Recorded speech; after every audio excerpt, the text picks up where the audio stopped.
Hello everyone, Tactical H here, and welcome to another Wednesday Faction Wars. A little bit of a casual tournament stream again.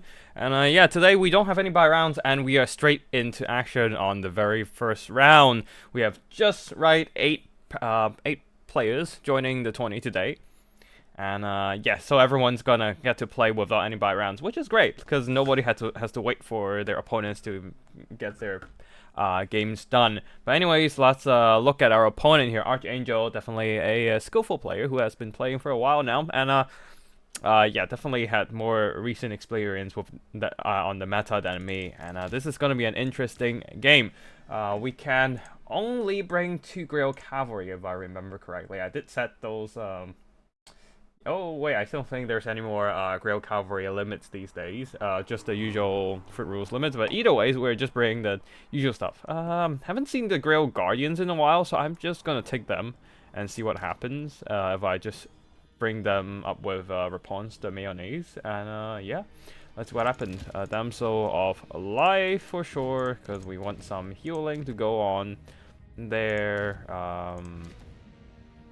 Yeah, let's just turn on Aura of the Lady in case we're gonna get targeted by spells and shit. And get some Earth Blood and Regrowth. Turn off Life Bloom, because we might need to drop those Regrowth in, and yeah. Let's see what happens. Right. Damage Resistance, which... if my opponent is targeting my Spellcaster with spells, this might be really handy. Henri Le Massif. Let's just put him on a... let's just put him on a Hippogriff and see what happens. Physical resistance doesn't mean anything in this case. And Charm Shield to get some blocking, damage blocking. And we have a very expensive core of units here, which is probably gonna screw us over. But either ways, let's see what happens here. Yeah, let's just get more peasants and get a few archers.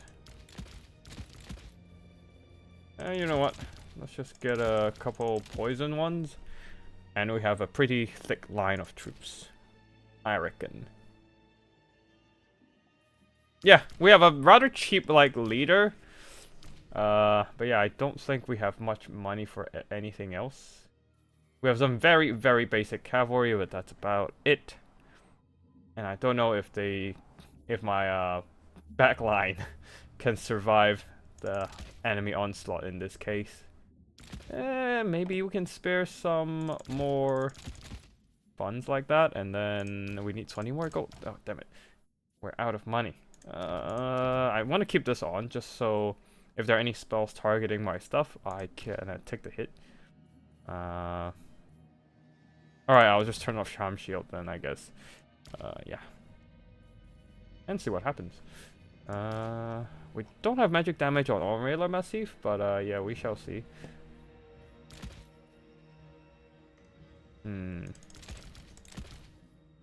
Yep, alright, that's gonna be it. Ready to go.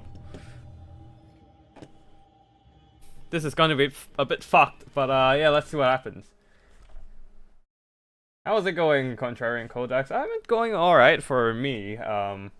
Just getting some casual tournament action going today, and yeah, have been having gonna have a busy weekend this week, so not gonna be able to host any tournaments over the weekend, but hopefully I can do something. I want to host something interesting for next week's Faction Wars. Maybe I'll set some limits, set some bans on certain units. I don't think Bretonnian like liches very much. Not specifically regular liches, but I think if you're an honorable blood knight that charges into demons shoulder to shoulder with the Grail Knight in the end times, they might be okay with that. But I think that's the only exception they make there. Yeah. Go Lizards! Ah, right. Yeah, we do have a Lizardman player today. Curio is playing Lizard, and yeah. Alright, we are bringing Réponse de Mayonnaise with Henri Le Massif to guard her. Guardian is not going to be useful here because everything on the other side does magic damage, so I just did not bring that. But otherwise, a couple of Grail Guardians, and I really hope they can do something interesting here. But yeah, I don't know. It's gonna be rough. Like, is Tony Ground's a good map? Sometimes, like, when I play on the Conquest map, I always have to, like, contemplate whether this is a decent map or a shit map. Like, is 20 Grounds too narrow or anything? I think it's fine. I do have to be wary of the Vanguard deployment zone behind me. That's a bit of a concern there. Let's just get these 3 out.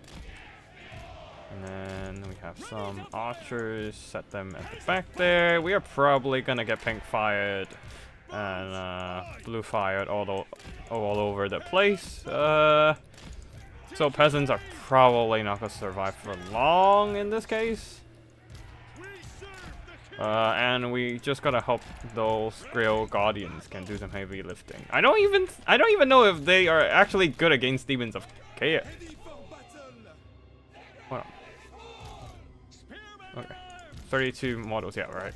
For 1 second I thought Grail Cavalry has 48 models, but I think I just got it wrong there.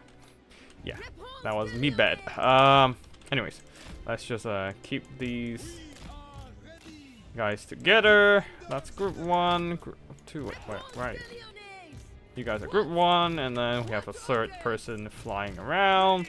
Real Reliquary, you might have to help hold the line with your extra leadership boost. Yeah, we just stand here out in the open or something.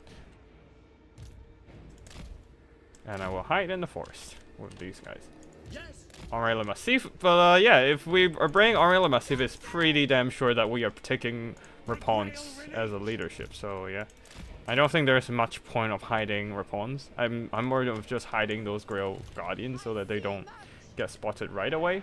But either way, it's not going to be that important, yeah. Let's see. Alright, unlike King Luan does not have any innate healing, so he's not going to be as tanky, and I think we are ready to go. Ready as well, good luck, have fun. Grail Knights have more models than Grail Guardians. Oh, okay, yeah, that makes more sense. Oh shit, that might fuck me over in the end then. With the less models of Grail Guardians. That's a lot of archers, that's Exalted Keep of Secrets. I have to handle those fiends and seekers. Yeah, I'm a bit fucked on the manpower side. In terms of mobility. And there's a Hellforge fiend. Oh, Hellforge Bellower. Oh, I don't like these at all. I don't like these at all. You know what? They're shifting over to that side. I'm going to shift over to that side then. Alright, yeah, there we go. We have some misfiring with the Hellforge Bellower. As kind of expected. We're just going to pull back a bit, because those Pavane is going to be quite gruesome. And I don't like to see that happening. I don't like to see it drop on my important stuff here. It's peasants. I'll take that.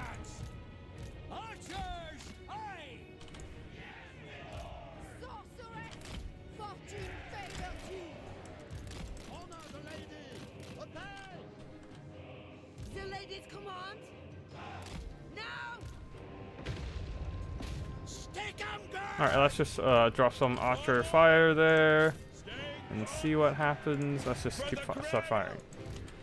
There's no point sitting back and not do shit. Jack shit over here.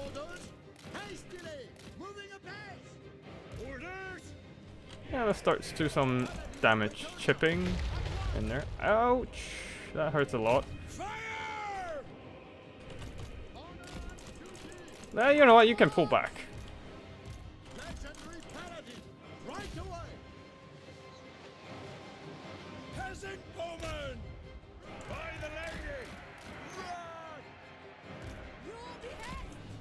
You know what? You can pull back.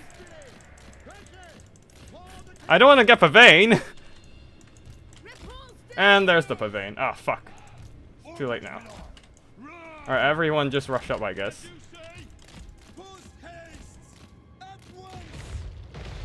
Oh, but the good news is that at least we're not getting Pavane with our caster here. Oh, but everything's swarming that side. Oh, things. Oh, God. Oh, God, look at Henri getting melted there. My God. Can he even live? I don't think so.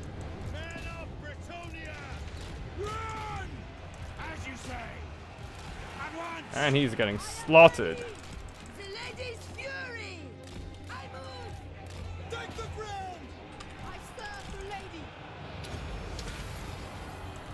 Power of the lady! Alright, let's just target that and start moving our infantry up. Kill him! Leg it! Withdraw! Child of light!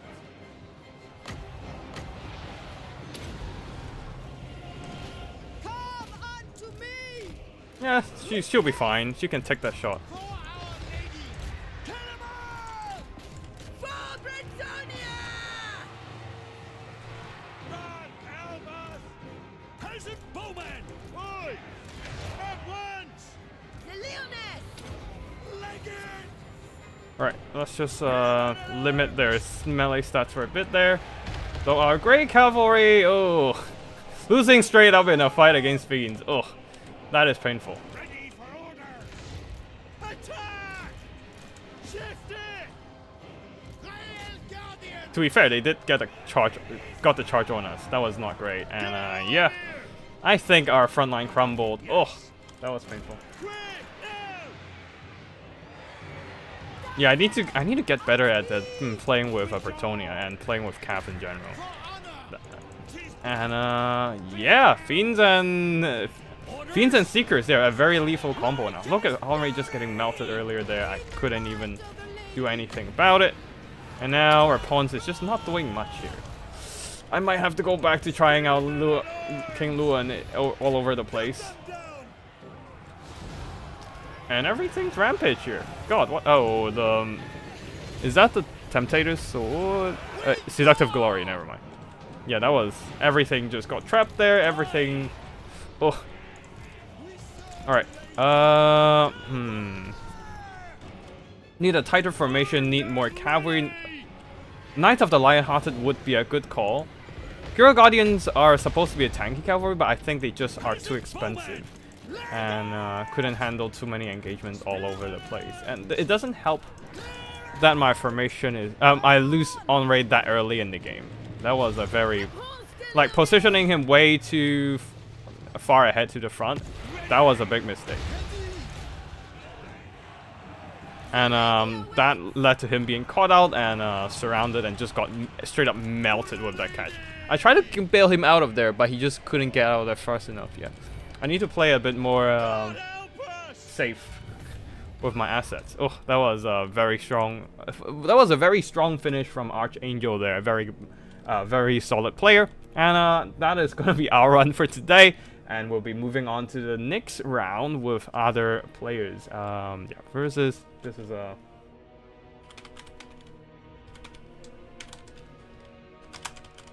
Oh, shit.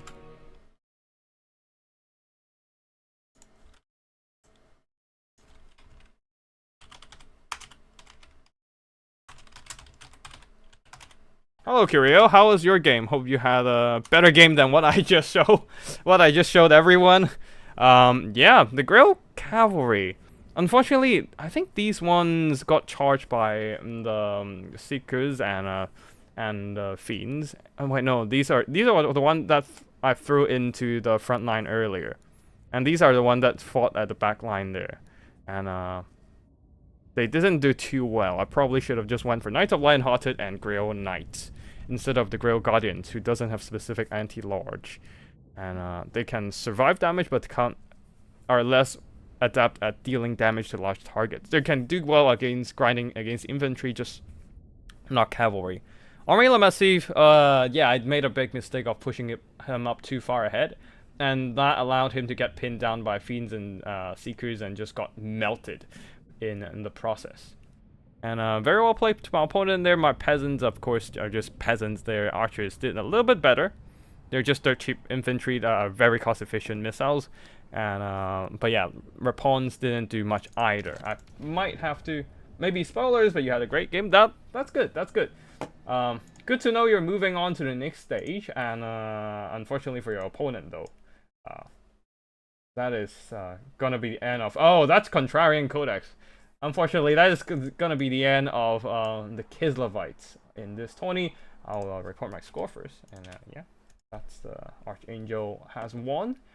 Now we just have to wait for Phoenix King and Pink Beard to decide their game, and La Luna and La Prue now to decide theirs. Actually, yeah, right. Hold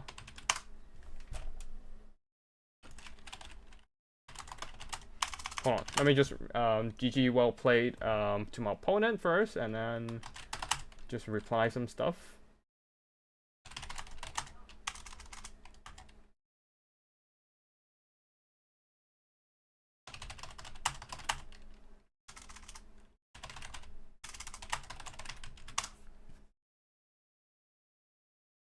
Alright, so we have the replay from Curio and Contrarian Codex. We are just going to quickly cast that. While we're waiting for players, the rest of the players in the round 1, to decide their games. Alright, let's just go. Skink Tide versus Kislevites. Curio going for, oh god, 4 regular skink cohorts, the red crested skinks. 5 freaking chameleon stalkers. Is that even legal in Fruit Rules? What the fuck? Nobody expects freaking chameleon stalkers in that number. Like, you would kind of be... You wouldn't be that surprised. Oh, yeah. Oh, you can definitely bring 5 of those. You would kind of be okay with, like, a couple chameleon stalkers on the field. You would be surprised, but you wouldn't... Like, you wouldn't be, it wouldn't be too out of reason to bring 1 or 2, but 5, you are a mad lad. You are a mad lad, Curio. Holy shit. 5 chameleon stalkers backed up by 4 skink cohorts, plus 1 regular red crested and 1 cohort of Sotek. And then more skink cohorts, this time with javelins, providing some additional missile fire. Code 1 riders, 4 of them scattered across the battlefield and leading the army Krogar on his Code 1 mount, supported by a skink priest of Beast. On the other side, for the Kislevites, a front line of armored Kossars, backed up by quite a bit of missiles actually. A lot of Kossars with their bows, some of them with spears, some of them without. And a bunch of Streltsies as well, providing some solid armor-piercing firepower in case they need to dispatch some big dinos. But unfortunately, there are no dinos on the field today, outside of some small-size Code 1s. Winged Lancers on the flanks, plus some Kislevite warriors, providing additional bodies, and leading the army is an Ice Witch of Ice on a Frostworm mount. Ice Maiden's Kiss and Death Frost for the spell casting. So quite a bit of damage potential coming in from the Ice Witch. There's also the Wolf Hearts Regiment of Renown, Ashena, and Bushers, and that's it for the army builds. The net coming in really handy for limiting enemy movement, but unfortunately all of these are just missiles, so are just infantry, so it's not going to be that good unless it is used on the net, is used on the Code 1 riders to protect the back line, I guess. Ice Maiden Kiss already on to the Chameleon Stalkers who are charging in. But the Ice Maiden Kiss, though, disrupted their blow dart shooting, so didn't use up all their explosive, preemptive precursor missile weapon. Even if they use up some of it, it just isn't dealing much damage to the armored Kossars. But still, Chameleon Stalkers are a decent melee combatant, so they are being thrown into melee and just wet noodling with the armored Kossars, both sides not doing a whole lot of damage against each other, though the Winged Lances, the Glorious Charge as well.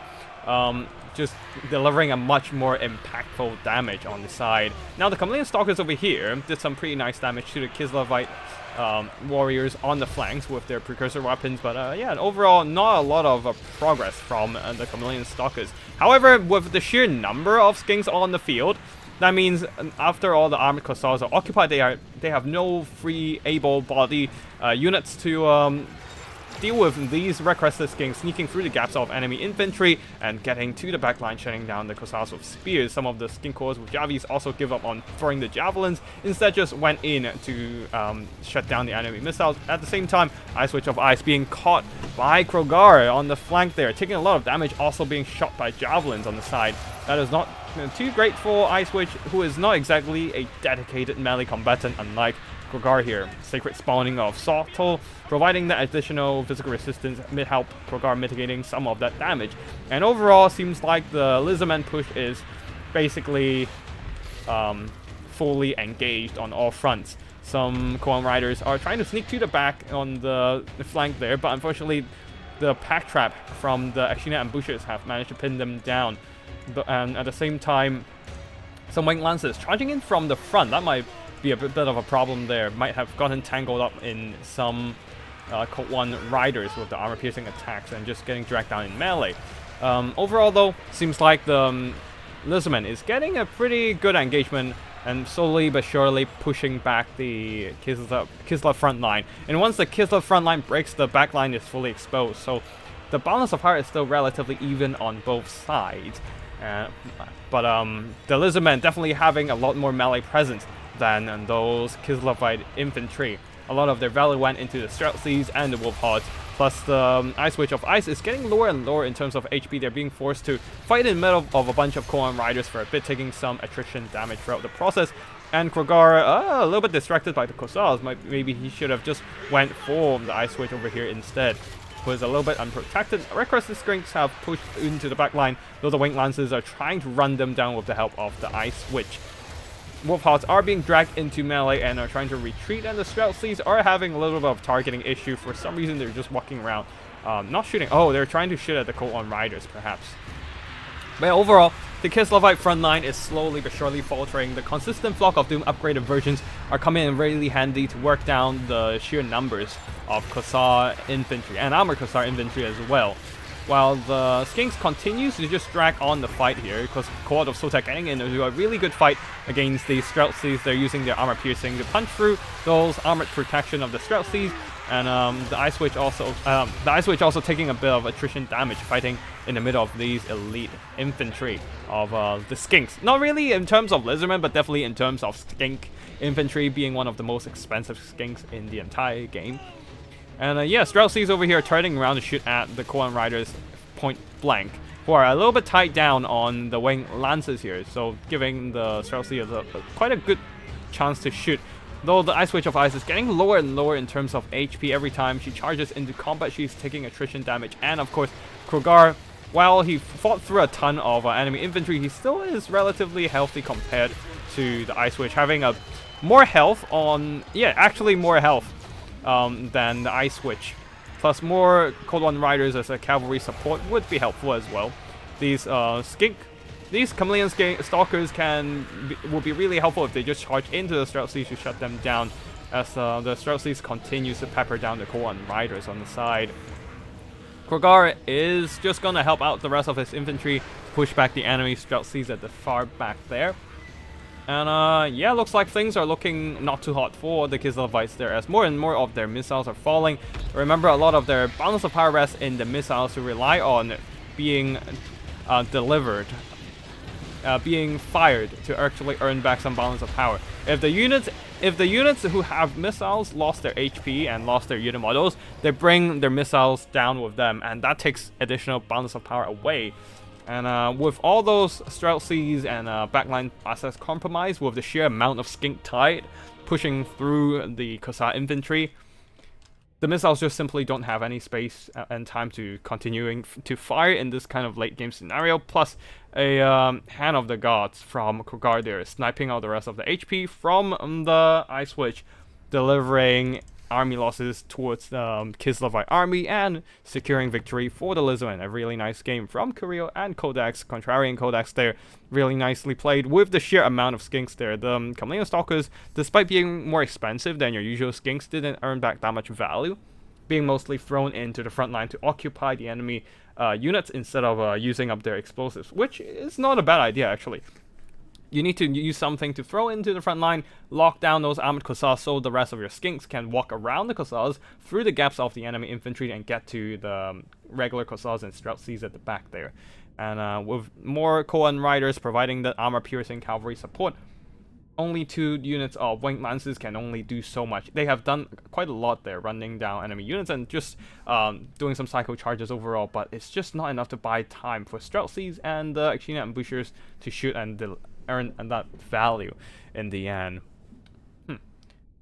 Yeah, this Drowsy build is more geared towards killing dinos. It's kind of like a take all comers build. Kind of like they can deal with a little bit of dinos, they can deal with a little bit of infantry, they can deal with a little bit of cavalry as well, but like they can't deal with a specialized sheer infantry horde army. They don't have enough resources to protect the backline for that. They only have like what, 6 units of melee units, and on the other side, the Lizardman has 20, 19 minus the 20. They have a full stack minus the Skink Priest. Everything else can be thrown into melee. So yeah, the Cossars armored Cossars can only block so much for their backline. Is there any Wood Elf games? I don't think we have any of those this time. Looks like we have the semifinals already, but I'm not sure if they have started their matches. So we might or might not be able to watch their replay. Oh, okay, there we go. Somebody have set up a spectator slot, and I'm really grateful for that. I'm not sure who's doing it. Okay, Phoenix King and Archangel it is. So more Demons of Chaos action. While Lothar Seaguard here, which is Phoenix King, is playing Skaven. Unlike what his name suggests. What a betrayal to the Azure. God. Alright, Skavens versus Demons of Chaos. Poisoning Globes is gonna be very lethal in this instance. With all that explosive magic damage, health drain against the enemy infantry and cavalry. But the problem is can those, yeah, what else? Actually, you know what? I feel like Jezzail's would be pretty good too. I mean, I'm not looking at either player's army build, sorry, so I don't know what they're bringing right now. I caught a glimpse of their army builds, but I didn't really memorize them. But yeah, ooh. If I were the Demons of Chaos player, I would try to see if I can just mass Vanguard my army. Oh yeah. No, let me think. I think if I were the Demons of Chaos army, I would probably try a full Vanguard display. Just bring a ton of Seekers, a ton of I think Fiends have Vanguard as well. Nurglings and full Chaos Furies, just everything in Vanguard mode, and just throw at the Skaven box ASAP. Now the problem is whether the Skavens would decided to go kiting instead and just bring a sheer amount of Night Runners, and that would be a whole different story. But either ways, like Seekers and Fiends seems to be still be pretty good, and from what we just fought, yeah, we just got melted by those 2 units, and definitely leaving some trauma in my memory. But yeah, anyways, let me just quickly check if the players are ready. Okay, Archangel is almost ready. Just doing some cost fine tuning, while Phoenix King still have some leftover funds needed to be spent. All right, we're just gonna wait a bit here. But yeah, Demons of Chaos is actually a very flexible army. They can do infantry rush. They can do, they can go full Vanguard. They can also do Cav heavy now that Seekers and Fiends are pretty dang good. And yeah, they just have a lot of options. Oh, actually, the Plague Frogs with their anti-infantry armor piercing would be really good at pushing through. Would be pretty nice. Not really good, but pretty nice. Pretty decent at pushing through the Skaven infantry and just push into the weapons team's backline. Plus the armor piercing on the Skaven weapon, the armor on the Skaven weapons teams means that you need some kind of armor piercing to punch through their protection and just kill them fast. And yeah, the Plague Toads might be a useful tool here. Do Plague Toads have Vanguard deployment? I need to check. They do not. So you can Vanguard deploy Flash Hounds. You can Vanguard deploy Seekers. You can you can't Vanguard deploy Fiends. Ah, damn it. That's unfortunate. You can Vanguard deploy Seekers though. So I guess you can just dump a bunch of Vanguard units. You still can't dump a bunch of Vanguard units in the front line there, but Seekers are quite expensive. And if they get hit by even like a single shot of the Poison Globes, they're gonna take quite a bit of damage. So that is a bit of a problem. But yeah, we shall see what happens here.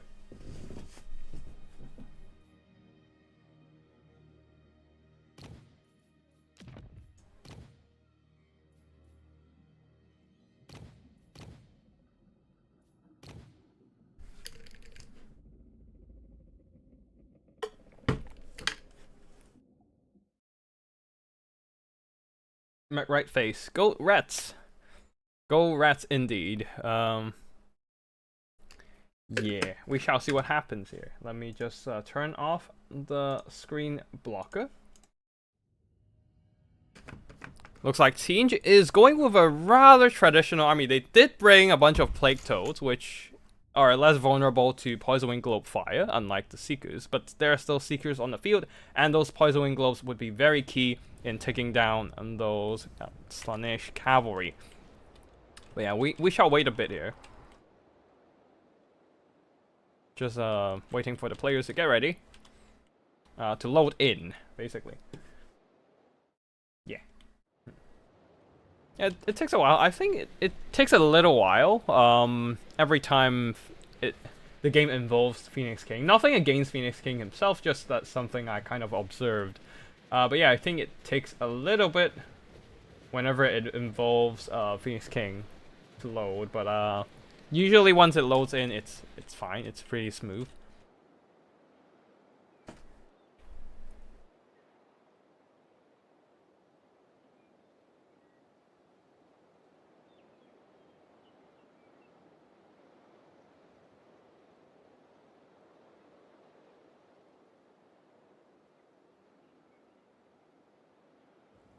Alright, looks like we are loaded.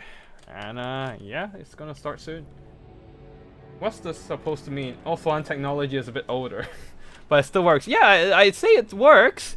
Every time it takes a little longer to load, but every time it loads in, it works smoothly. That's the thing. Like, yeah, I don't think I've ever had any game-breaking issues when the lobby involves Phoenix King. It's just that for some reason it always takes longer to load the game.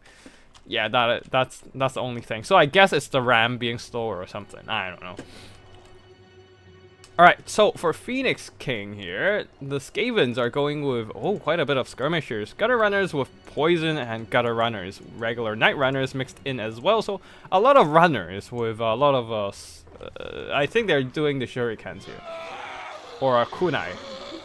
I have no idea what they're throwing because I can't see what projectiles they're holding on their hands. They're just holding their usual weapons, not the throwing projectiles. Anyways, Climb Rat Spears in the front line, a couple Poison Wind Globes at the back, and a single 90-bullet sharpshooter, putting a bit more range pressure onto the Demons of Chaos. Wolf Rats with poison, plus Red Ogres guarding on the back line here, leading the army a Grey Seer of Plague. And coming in with Pestilent Breath, Vermintide, no Dread of 13th. So yeah, just some wind spell damage, also Scorch and Unholy Clamor. Wind spell damage and extra bodies with summons, and on the other side for the Demons of Chaos of Archangel, a front line of Nurglings, with one of them, the Frolickers, Bubonic, with their self-healing ability and also damage reflection. A second line of Blue Horrors mixed in with Plague Toads of Nurgle ready to punch through the enemy front line, as they're really good at absorbing those Poison Wind Globe fire. And yeah, that is it for the main army. For the mobility, Seekers on both sides, and I don't see any Furies here. Oh wait, no, the Furies are on the other side of the map there, Vanguard deployed on both sides. Oh, they got Vanguard deployed up here, because if there's they can't Vanguard infantry up here because they can't go anywhere. But if it's a flyer, they can just fly through the impossible terrain and we'll be just fine.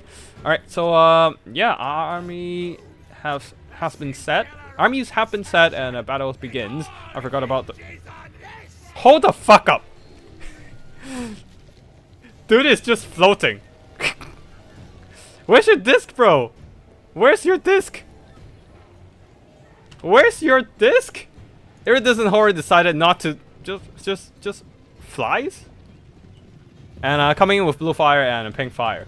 But yeah, the disc aside, the Iridescent Horror is just gonna throw out missiles from himself.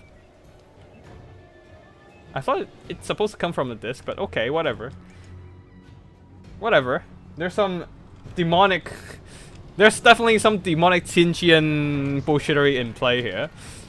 But yeah, anyways, both sides are moving up, but the Demons of Chaos are rushing forward, just keeping those Skavens in check now. They have pass over the capture point and just ignore that entirely, trying to get to the Skavens, knowing that they can't just sit back and let those bow sharpshooter continue to fire. Furies are getting close, but some of them got hit by the poison wing globes. They might jump down to the onto the ground here, but yeah, gutter runners have been pulled back to screen off those Furies. Really nice play by Phoenix King there, using those gutter runners as body blockers, and while moving those poison wing globes through the gutter runners and night runners and whatnot. So the Furies charging in from a back angle will be landing from this side, while the poison wing globes walking through the gutter runners to get screen and allowing the gutter runners to screen off the enemies. Though the natty bows here got caught by the corn Furies and get absolutely shredded by those frenzied Furies in melee. They're probably not going to survive for long, though the Furies themselves taking quite a bit of damage from nearby skirmishing fire. Wolf Rats, Wolf Poison, and Red Ogres managed to beat back those Seekers of Slanesh, so some very important mobility disappeared for the Demons of Chaos. Frontline-wise, everything seems to be... all the Blue Horrors and Nurglings got dismantled by those Poison Wing Globes here. Those lethal Poison Wing Globes are really draining away the health of those demonic units by passing their physical resistance. Red Ogres over here are still holding the line. Really valiant MVP of the backline protection here for the Skavens. Gutter Runners and Night Runners on the right flank seems to be breaking a bit there. They're not exactly a best melee combatant, though they can still count as bodies to hold the line for a bit, distracting melee attacks and whatnot. Wait, is that a Fleshhound of Khorne that I totally missed out? Yeah, and it's not... oh, right, it's a Karanak summon. I forgot about Karanak there. And who has been trying to deny some summons from the Skavens. They're trying to hunt down the Greyseer of Plague, while the Fleshhounds try to pin down the Greyseer. So, trying to rescue the Greyseer. Those Gutter Runners and Night Runners are moving up, also just shooting some missiles onto the Blue Horrors. They're really nicely played by Archangel. They're blasting those Gutter Runners who are just momentarily blobbed up, and very seizing that chance of blobbing, exploiting their opponent's weaknesses before those weaknesses disappeared. But overall, seems like Skaven is holding an advantage here. The Poison Wing Globes are doing so much work, earning twice their own values.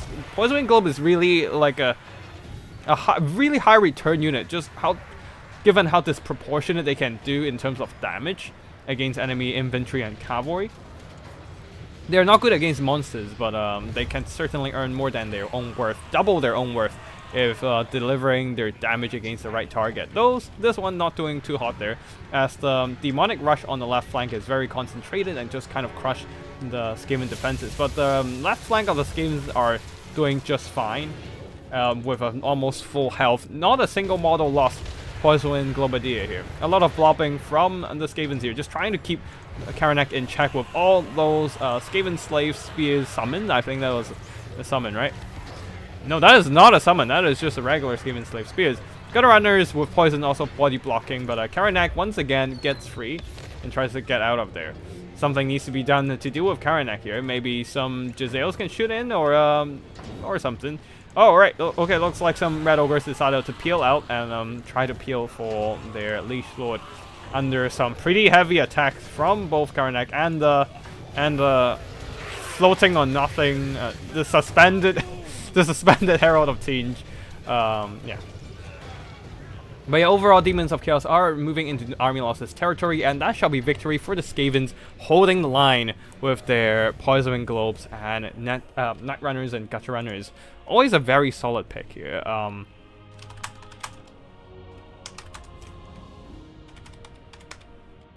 shit! Come on! I'm almost done with the typing. God damn it! All right. Anyways, let's just save that one as well.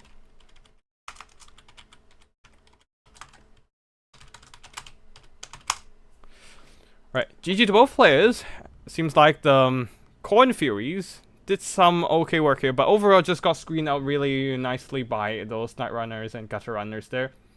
Just moving those Poison Wing Globes through their own Gutter Runners, while the pursuing, while the Poison Wind Globe weapons teams can pass through their own friendly units, the pursuing Furies got screened out by the Gutter Runners and Night Runners, and are unable to continue their pressure on the Skaven weapons teams. And one of the Poison Wind Globes got a lot of value as a result, being rescued from those Furies. Red Ogres, as usual, body blocking for the back line there, and also being a decent enough damage dealer, punching down the enemy cavalry and whatnot, getting some pretty good value. These Wolf Rats do not have poison. Wait, these are the poison ones. Don't have poison, don't have magic attacks, but they do have poison to drain down the enemy melee stats, as in the weapon strength and whatnot, and lower their speed too. Trying to take down the most lethal weapon of a Slaanesh unit, their speed. But yeah, overall, I think it's mostly the Poison Wing Globes carrying the day, with the Gutter Runners helping out a lot there.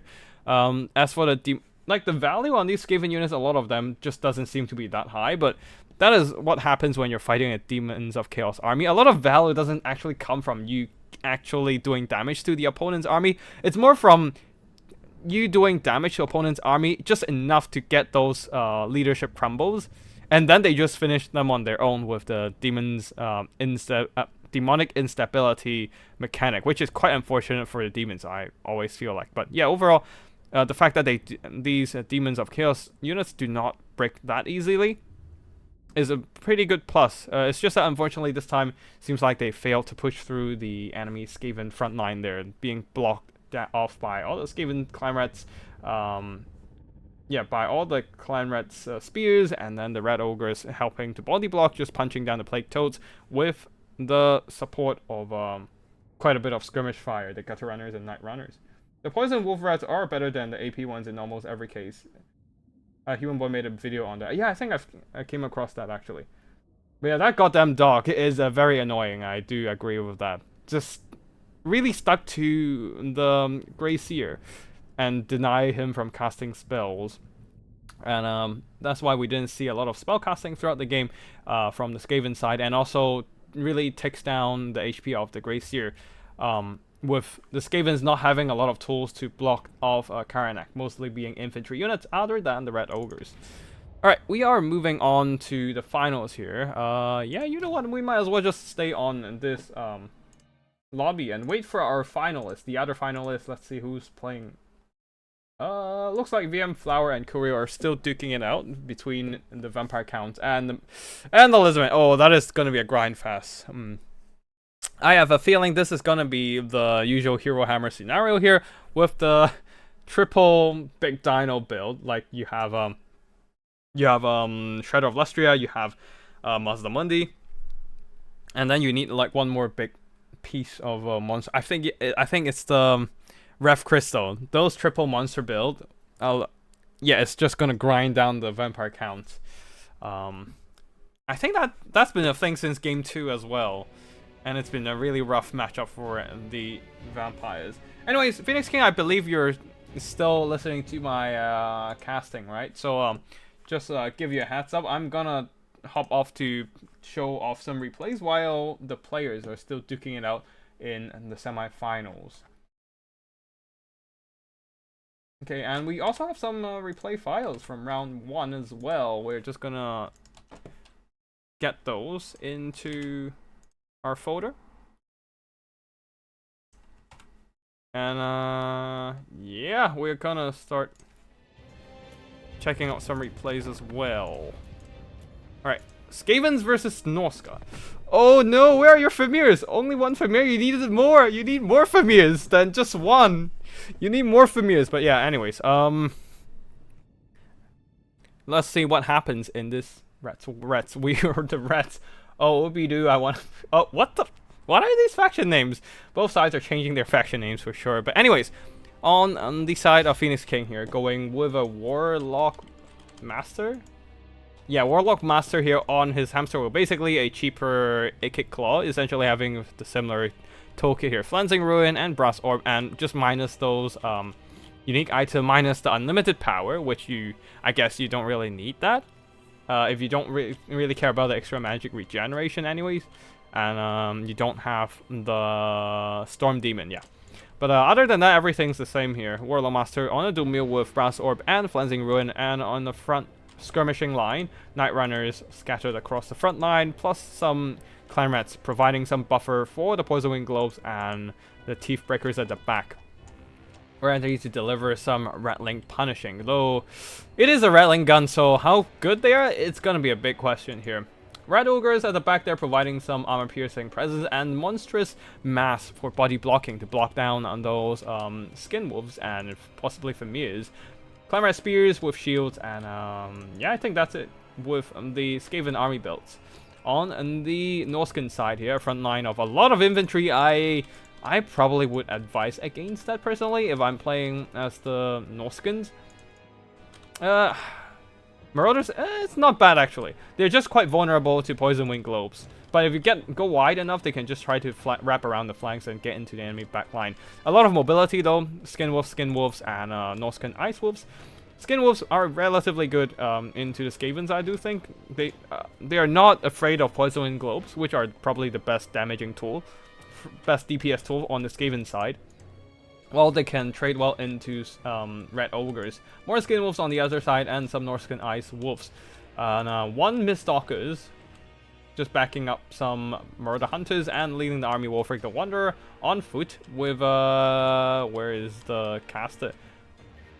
Firecaster with Burning Head and Piercing Bolts of Burning. A pretty solid army build, actually. I probably wouldn't bring Berserkers or Marauders. Theoretically, they're good against Skaven infantry, but they're just too vulnerable to Poison and Globadiers. I'll probably just bring like 5 Marauders, and I would try to bring 3 Familiars if I were the Norskins here. Because I think they would be pretty good just to punch through the enemy front line, and maybe a couple of Skin Wolves to deal with Red Ogres, but overall, yeah. I'll spam Familiars just because I really like them. I just really like Familiars for their, I don't know, for their unique role on the Norskin roster. Because like right now you see the Marauder Berserkers rushing up, but those Poison Wind Globes are all ready to obliterate the Marauder Berserkers here, alongside with the Teeth Breakers, by the way. Though really the bulk of the damage comes from the Poison Wind Globes. Just look at this Marauder Berserkers getting absolutely deleted. Half of their unit gone in that one single volley of Poison Wind. And on top of that, they're suppressed by the Teeth Breakers. And then the Hamster Wheel charges in and terrifies everything on the front line. Can't even stop the Skavens long enough there for a static punishing for a block punishment from the boat. Now the Skin Wolves are charging into Clan Rats and Red Ogres. This is not great. They're fighting in a bunch of anti-large tools with a monstrous model supporting them. While Wolfric is getting into a bit of trouble, getting beaten up a bit by the Mutant Red Ogre. He has Sword of Torgal turned on, so 100% more weapon, 50% more weapon strength, and just trying to beat down the Mutant Red Ogre there. Burning Hand on front line, routing off some Skavens, and so now some Murders are pushing into the back line. Those Skin Wolves, why are you chasing Night Runners? You need to go and deal with the Poison Wind Globes who are obliterating those Norskin Ice Wolves there. And yeah, okay, they're doing the right job, but over here, unfortunately, Skin Wolves just up against too much for them to, yeah, biting off more than they can chew there. 2 Red Ogres, 2 Climber Spears, and a Hamster Wheel from the Warlock Master, just pushing them back. Both Skin Wolves are gone too, though, so that is a big loss if the Skavens decided to just keep the pressure on and chase them off the map. But it seems like, yeah, the Red Ogres are definitely heading that way, trying to make sure they go off the white line, which is a big loss because there's still a lot of regeneration space left for both units of Norskin Skin Wolves. Well, in the front line there, things are looking quite even. The Skaven box is heavily compromised.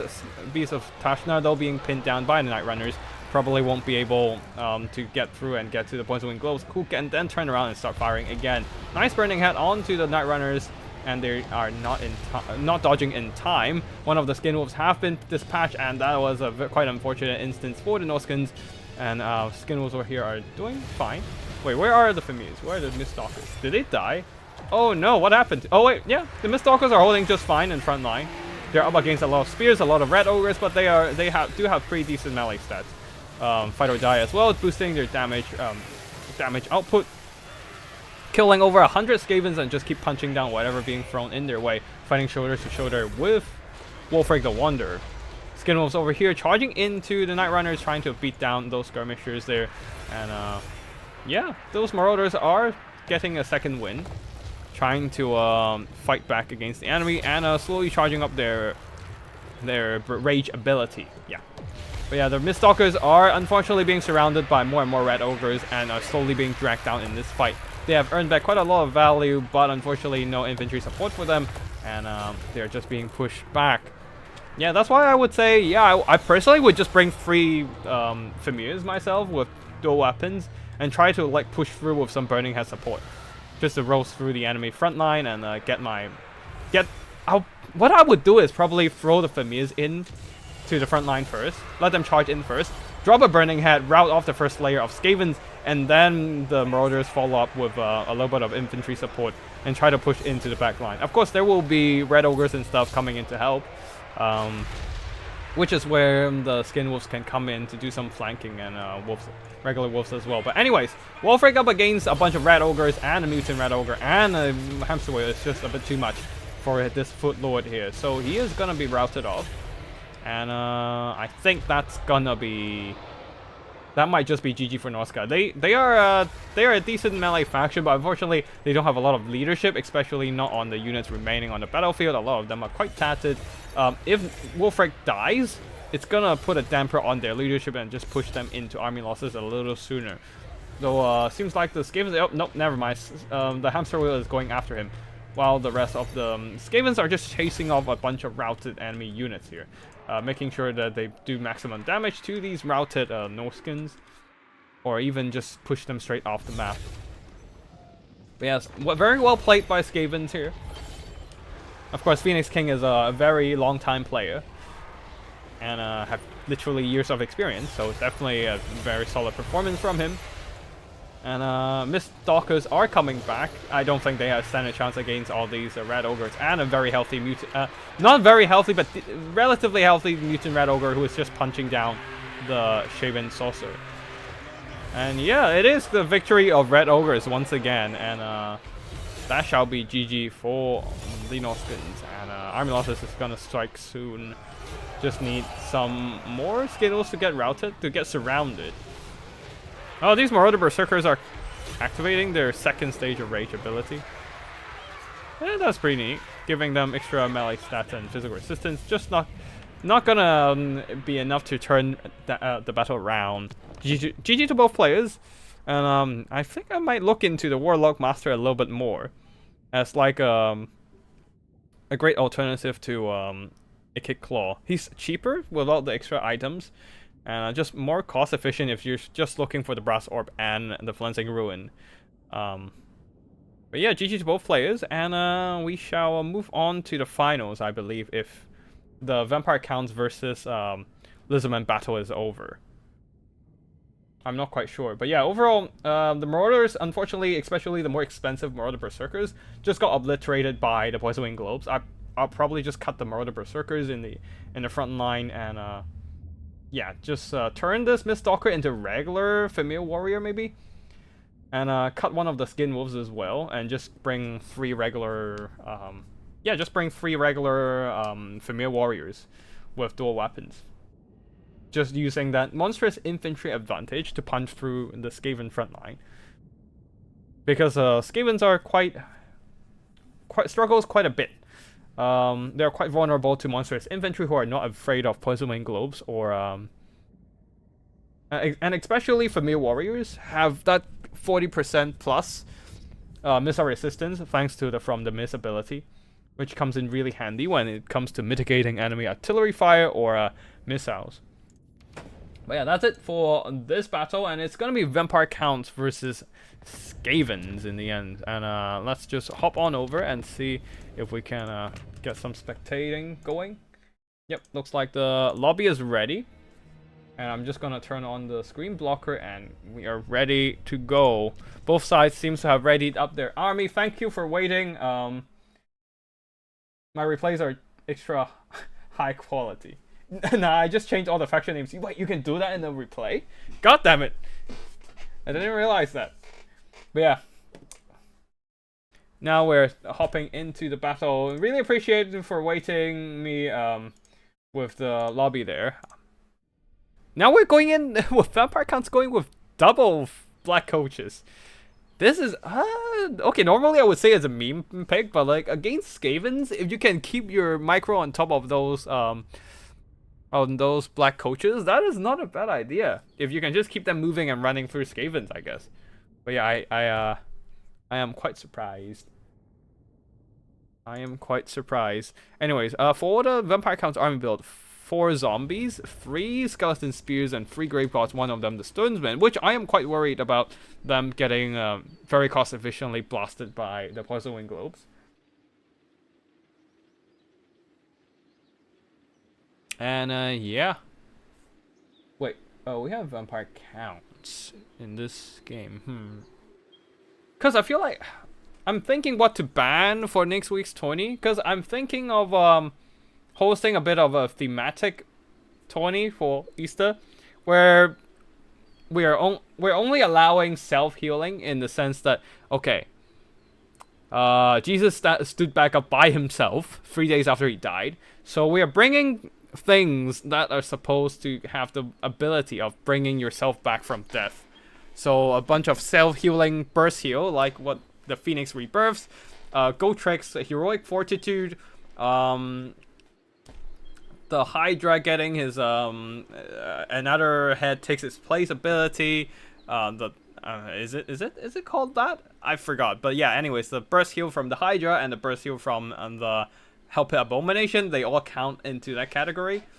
But of course, there's only a few factions that kind of suits this category, so I might extend it to self-regeneration abilities as well, and just ban all kinds of active healing. You're supposed to stand back up by yourself, not with somebody else help. So no healing spells allowed in this thematic tourney. But yeah, either ways, I'm still thinking about it and still have to hammer out the rules. Only factions that lay eggs for Easter. Wait, lizards don't lay eggs. They come from spawning pools. But the spawning pools have eggs in there, no? But what factions lay eggs though? You have, do griffins lay eggs? They're part mammals, part bird. So I don't know if you can count them as an egg laying, like, you know, egg laying mythical creature. You know, they do have one dragon. Oh, actually, yeah, no, that doesn't work. I need to think about it a bit. But either ways, let's go through the army builds here. For VM Flower with his Vampire Count army, a front line of zombies, second line of skeleton spears, triple grave gods, one of them the regiment of renowned stonesmen, double black coach, a couple fell bats, and one single necromancer with the forbidden rod, and a holy lodestone. Never mind. They do have the innate regeneration of a corpse god to mitigate the damage coming in from the forbidden rod. Leading the army, Manfred von Karstein with a lot. That's a lot of magic regen for this army here. You have the necromancer striking his forbidden rod. Anyways, Manfred von Karstein here with the life-leeching arcane conduit and his sort of unholy power. So expecting a lot of spell casting on Manfred's side, on the Vampire Count side. Spirit Leech, Gaze of Nagash, Raise Dead, and Invocation of Nahak. So a lot of good spells on the Vampire Count spell kit. For the Skavens here, a front line of Clanrats Spears, Plague Monks, more Clanrats on the flanks. Skaven, no wait, these are Skaven Slave Spears, providing some meat shields, dirt cheap meat shields. Singe has plenty of bird stuff, but we also might want to look for some rabbit stuff, but I don't think there's any rabbits in this game. Never mind. What else? We have some Night Runners at the back there, plus some Skaven Slave Spears protecting Ikik Zap Zap Rat Ogres as well, providing that mass and mass blocking and armor piercing. Plus they are decent damage dealers after all with Frenzy and whatnot. But yeah, battle has begun.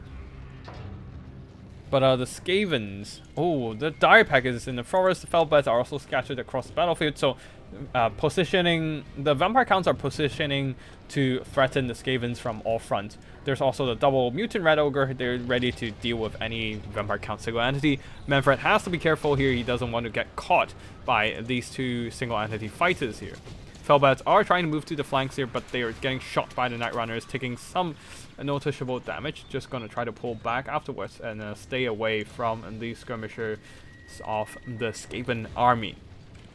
Overall, not a lot of good targets for the Ikik Zap Zap other than this little slow-moving corpse god and I guess that will have to do. Nope, looks like Ikizasa decided to turn around and fire at Manfred, who is flying through the trees and using those vegetation to block the shots. I have turned off all the vegetation density, so you don't see any leaves on the trees, and you can see through the trees a little bit more clearly. But yeah, overall, the trees have just been blocking shots for Manfred here. Felbats have dove down into the back line, but Red Ogres are here to screen, and just kind of Felbats are being pinned down. On this side here, though, Black Coach charging in with the Dire Pack, and Felbats jumping onto the Night Runners trying to get some damage out, but oh god, the Dire Packs are getting mulched in melee combat by all these Skaven melee presence, including a Red Ogre as well. Felbats has died, and that was quite unfortunate for the Vampire Count. One very important tool for their backline distortion has been dealt with. A second one is also soon to be dead, while the Necromancer just taking shots from the Ikizasa, which also increases their cooldown by 10 seconds every time it affects Necromancer.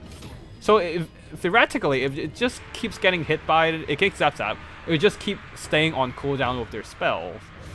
But yeah, I think he has struck his Forbidden Rod once, but he just keeps getting hit by the Ikizasa. He is just not getting any cooldown done right now. Anyways, on the flanks there, the Vampire Felbats harassment continues, especially with the Black Coach trying to charge in, Psycho charge in with the Dark Pack as well. While the zombies are marching into the front line, pushing back the enemy Felbat defenses, and also, oh no, not the Felbat defenses, the Climate Spears defenses, though there are some Plague Monks on the field that I failed to catch earlier, and they will be doing a little bit better, clearing out the chaff of the Vampire Counts. I do wonder what can be done about the Grave Gods though, because the Skavens don't exactly have the tools to deal with the enemy infantry outside of just trying to Psycho charge them down with Red Ogres. And here comes some Spirit Leech from Manfred, who has taken some damage, I believe, from the Ikizapsap, who is now just... Oh wait, no, he's still shooting at the Ikizapsap's still shooting at the Necromancer, while Manfred probably just took some damage in the middle of a melee fight. Oh, there are some Poison Wing Globadiers here who just moved onto the front line, trying to drop some shots onto the enemy chaff, but they have been exposed to some Black Coach charging, who did some really good damage on the charge, with Manfred helping out as well. But now Manfred is pinned down on the ground by the Warpstone Scroll, being drained down by the direct damage there. The rest of the zombies are moving up, but pinned down by the Climb Rats and whatnot. Manfred, though, he is in a bit of a trouble. He's completely isolated, overextended, and there are some Red Ogres really close to him, really trying to pin him down in the fight. He managed to get back into the sky with some nice healing with an Invocation of the Heck. He does not have the Hunger, so he does not have any innate regeneration himself. A nice breath attack onto the Grey Seer, though, not doing a whole lot of damage to the Climb Rats or the Red Ogres. But yeah, balance of power-wise is in favor of the Skavens, since they are managing to hold their ground for now. Poison Wing Globes are trying to move up to the front line and try to thin out enemy blobs for a little bit more. And the back line, Ikizasa is still guarding the artillery. It's still being guarded by the Night Runners and Red Ogres and whatnot very well.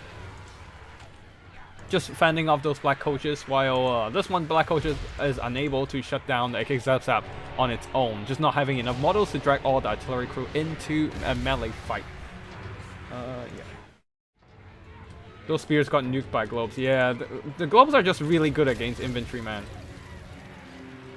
Is there another volley? Nope, they seems to have some struggles with firing. Now Manfred decided to go into the back line, drop a zombie onto some Ikizasa crew, and then try to get out of there before the Red Ogres catch up. He is targeted by a ton of skirmish fire though, and the Red Ogres are continuously hounding him, trying to shadow him wherever he goes, as the Skavens are trying to clear out the Vampire Count's front line with the Poison Wing Globes. Here comes the damage. The stuns, man, they can regenerate, but damn, that's a lot of damage for them to go through with their healing. And I don't think they can get that in time. Necromancer stroking his Forbidden Rod one last time before he goes down, while the Stunsman continues to get shut down by... Oh, continues to get... they're down to half health with only a couple volleys. These Poison Wing Globes have been doing a lot of good work here. Though the Black Coach, very nice micro from VM Flower, managing to keep at least one of them alive until this kind of late game scenario. Oh, actually, both are alive. Both are still alive and Psycho charging over the place. But Manfred is getting a little bit weaker and weaker as more and more shurikens get shot into his face. whittling down his health, and the black coaches are getting quite low in health as well. They're just not getting enough kills to charge up their abilities fully, quite unfortunately. And though they can still get some good damage done, I think, if they're... But yeah, either ways, the Stunsmen are still holding on strong, while the zombies are disrupting the Poison Wind Globes right now. If the Stunsmen can just stay in the fight and just hold and just keep duking it out with the enemy infantry, eventually they can get to their heal cap and get their money's worth. It's just that how long do they need to get there, and whether the vampire counts will get army losses before that. The black coaches are roaming the battlefield a lot. They cost quite a bit, but unfortunately just not quite earning back their value. Getting a whole 100 kills, but only getting 300 something damage value. Yeah, most of the time they're just spending their time on clan rats, and it's not exactly worth it. Manfred is desperately trying to kill off the Grey Seer, by the way. Once you take down the Skaven leadership, chances are you can just tear out most of their army away by army losses, but things are looking quite desperate for the vampire counts here. They're running out of troops. They can't really capture anything. The Sternsmen are running out of HP, and are kind of body blocked by a ton of clan rats all over the place. I wonder how much more time they have before they goes down. A desperate invocation of Nahek Overcast version onto this whole blob, trying to keep everything alive here. And I almost feel like a Spirit Leash just trying to work down the last bit of HP of the Grey Seer might be really key as well. He needs something to kill off the Grey Seer. Oh, and miscast damage onto the Grey Seer. Maybe this will be a killing blow against the Grey Seer, but I don't know if that's gonna be enough for the Skavens to come back, for the vampire counts to come back, as they're just running out of resources all over the board. If the Black Coach can be sent over to kill the Grey Seer, maybe. Oh no, the Black Coach needs to deal with the Ikki first, who is just killing the rest of Manfred's HP. Oh, a devastating volley from the Ikki blasting Manfred and also adding extra cooldown to his spells, denying him from any further spell casting. And at this point, seems like VM Flower will be throwing in the towel. Manfred is in big trouble for sure. He was just constantly taking damage every time he dives in. Can't really get his and if he's not fighting in melee, he can't recharge his ability to get his magic regen. I feel like the Black Coach is too much of a meme pick, unfortunately, just not getting his job done. And there's not a lot of good options for vampire counts in this case to shut down Ikki at the back there, who's just constantly killing the big targets, Necromancer and Manfred. Like, just denying them from using their abilities with the additional cooldown. Well, that was pretty annoying for the vampire counts to deal with. And Manfred here, yeah. Just taking a bunch of shurikens in the face and getting shadowed by the two mutant Red Ogre, being chased all over the place and being shot by the Ikki was not a great experience for him at all. And that's why the Ikki got some pretty good damage value overall. The Grave Gods and Sternsmen getting nuked by those Poison Wind Globes, and there's only one unit of Poison Wind Globes and did a ton of damage to the infantry here. And of course the Grey Seer himself dropping those Scorch abilities. That was pretty neat against the vampire counts, just kind of whittling down and their HP with the AoE damage and whatnot. And a Pestilent Breath as well, I think, yeah. Getting a lot of kills over the course of battle. Even Clan Rats getting 100 kills on this one. Damn, you're just Clan Rats, you don't have to go that hard. And Red Ogre is getting good value too. Beating, like, they are a really nice mobility for the Skaven here to counteract cavalry and hounds, fellbats, whatever, just to stop them from getting to the weapons teams or artillery crew. Black Coach also, once they get pinned down by the Red Ogre, starts taking damage from those monstrous infantry units. And yeah, the vampire counts just couldn't quite get to the Skaven backline there, thanks to Phoenix King pushing all his units all the way ahead to the capture point there, pinning those vampire counts down and preventing their main army from reaching the backline, who is under a lot of protection from those Netrunners, from the Red Ogres, and giving a Kid Zap to just keep shooting at the vampire counts. Very nice play from Phoenix King. We're gonna turn on the blocker so that we are moving into round 2 of this best of 3. We're moving on to Ash Plains for the map, and both players will have to take a different lord. No more Manfred for the vampire counts and no more Grey Seer from the Skavens. now they can, yeah, the Gracier, even if you bring a different lord, a different Gracier with a different lore of magic, it will still be counted as a Gracier, and that's why you can't tick them. But if you're ticking, say, Lord Scroak with lore of pestilence, it's fine because it's a different lore, just the same lore of magic.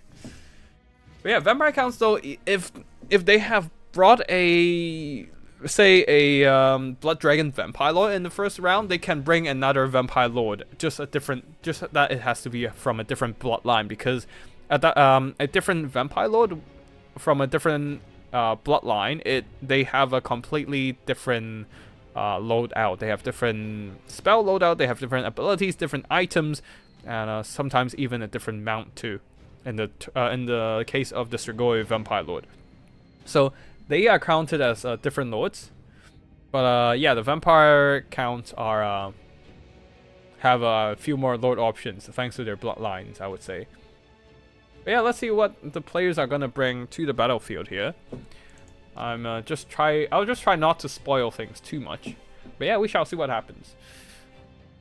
We shall see. Elven rats are a nasty combo. Rats with elven tactics. That is indeed a nasty combo. And yeah, what can you say? The rats can learn. If there's one thing the rats are good at, they are learning. It's definitely learning. Picking up those warpstone tech, even freaking biotechnology with their bioengineered fighting machines, the boulder monsters. What else? There's also what else? There's also they're good at learning Eastern martial arts thanks to their like their Ashen, their Ash Clan Ashen stuff. Like they're good. They're good. If there's one thing they're good at, that's learning, picking up stuff from everything else. Their scheming is they scheme a lot, but they're really shit at it. Often the plan backfires, or just for some reason, by some dumb luck, it works out for them. So I wouldn't say scheming is their specialty. But yeah.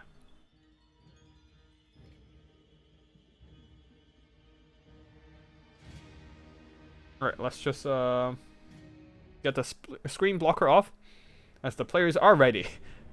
Skavens this time going on full on warp lock. Going full on warpstone tack this time. Triple warp lightning cannon with a warlock master leading the army, and also Gorich. So that's a lot of warpstone technology in here, and then a ton of Skaven chaff just to protect the artillery. I do wonder how they're gonna deal with zombie summons in this case. But yeah, on the other side we have a freaking Henrik Kimmler, who does have the Chaos Tomb Blade. If he's in melee, he can heal stuff around him.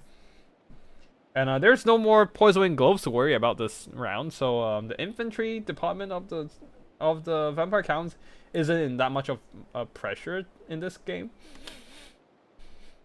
Yeah.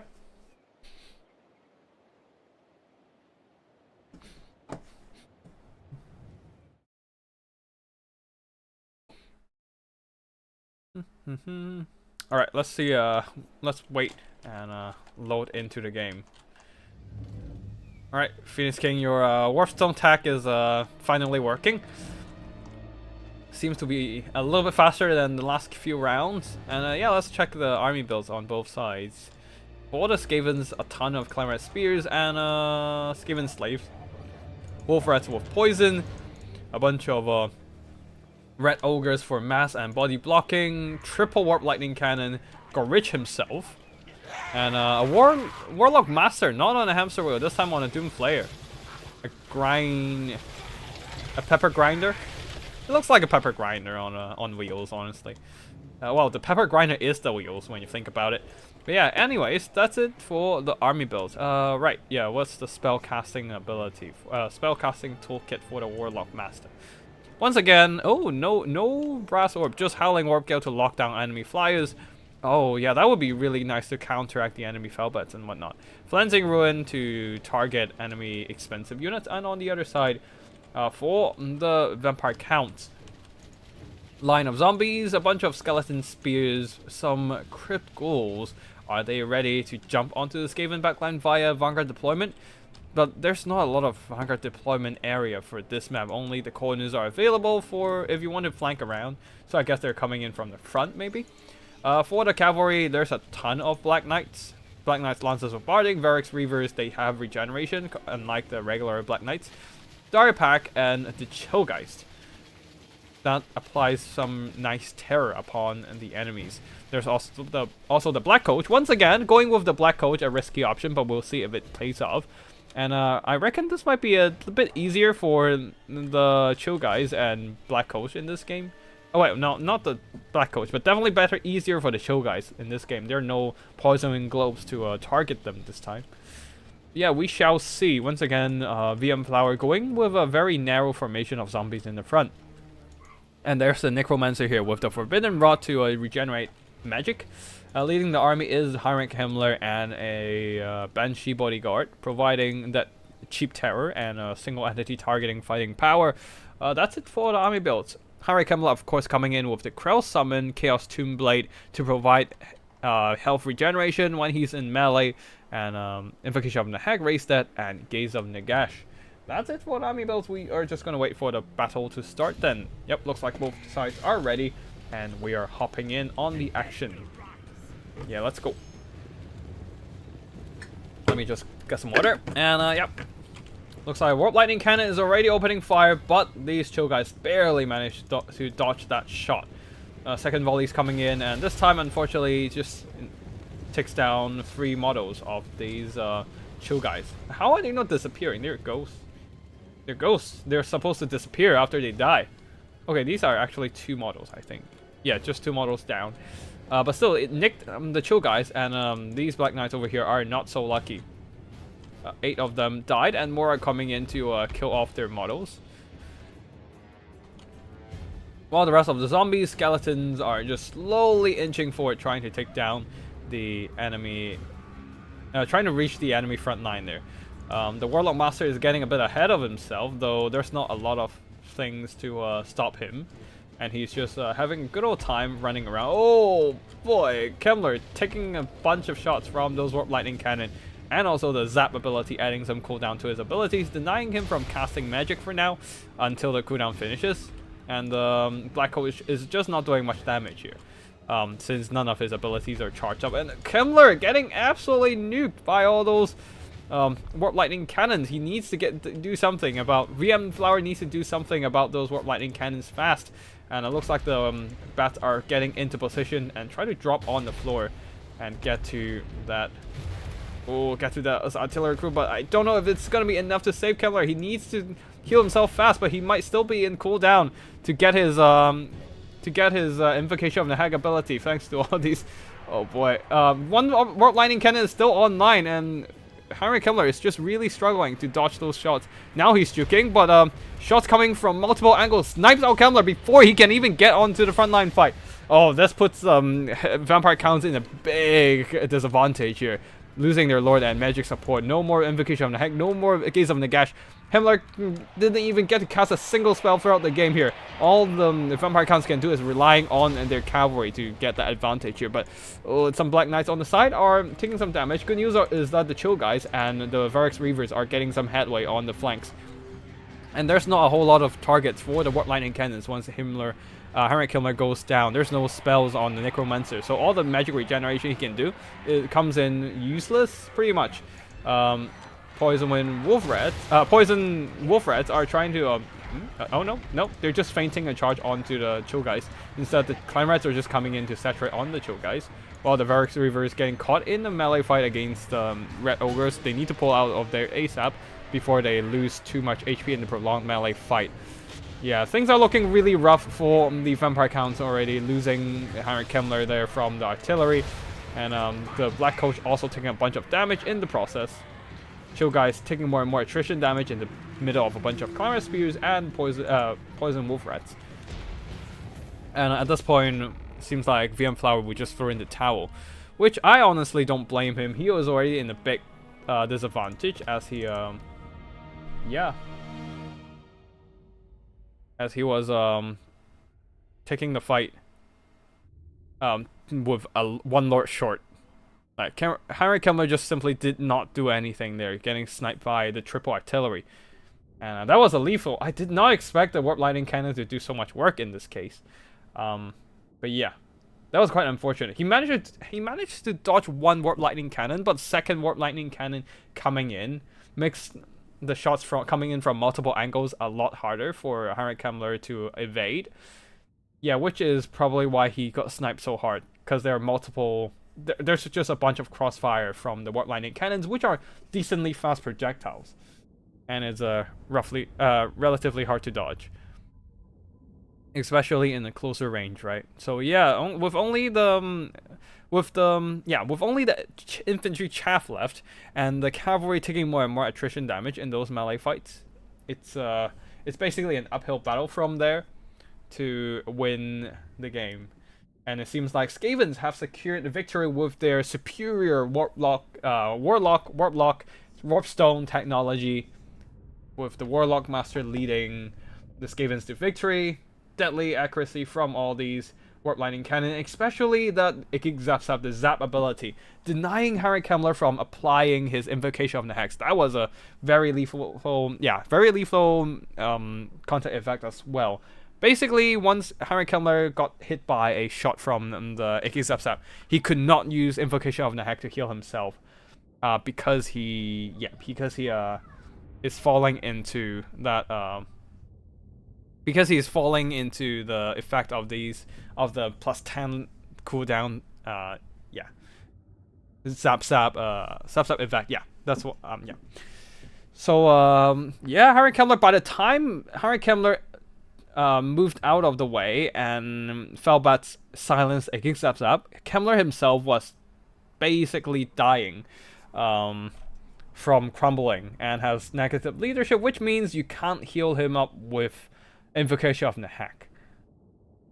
And yeah, that basically knocked him out of the fight just from a couple more shots of Warp Lightning Cannon. That was some nasty damage coming in from Phoenix King's triple Warp Lightning Cannon build.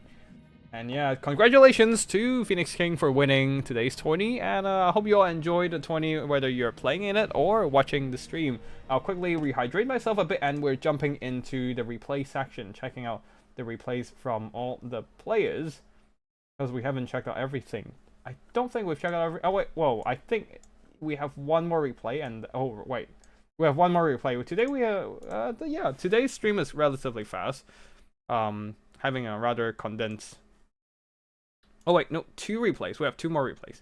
Yeah, we have a rather condensed turnout today. That's the nice way to say it. Yeah, we have a relatively small turnout today, making casting a lot easier, and making the event short and sweet as well. Like, having a big event is nice, but also a small one has its own upside too. So yeah, we are gonna quickly check out the replays, and we have 2 more Vampire Counts replays. One is looks like Mercurio is not going for the boring single entity spam build, but instead we're coming with the there's still single entity spam, but we have some more interesting items here, interesting options here. Salamander Hunting Pack, and the Ark of Sosak Bastillodon, and the Kai himself. Other than that, we have let's see. Alright, anyways, let's just hop on to this one first. Henry Kemmler and Vampire Coast from La Luna La Pruna with Count Noctilus. Do you count that as a beard? That kind of isn't beard, but 2 long white hair old dudes. Old white hair old necromancer dudes trying to duke it out. Kind of thematic, like they look kind of similar in terms of like visual style, I guess. Both have a very extravagant heads. You see, both have extravagant heads. Look at all the effort he spent on curling that snake skeleton around his head from Henry Kemmler. And on the other side, we have Count Noctilus decorating his head with God damn it. Alright, decorating his head with a bunch of I don't know, a bunch of accessories and stuff. I don't want to throw in too close, because that's just gonna expose the low quality texture up close, I think. Anyways, yeah, from afar it looks really impressive, but you don't want to like zoom in really close, and that's where the pixel starts showing itself. Yeah.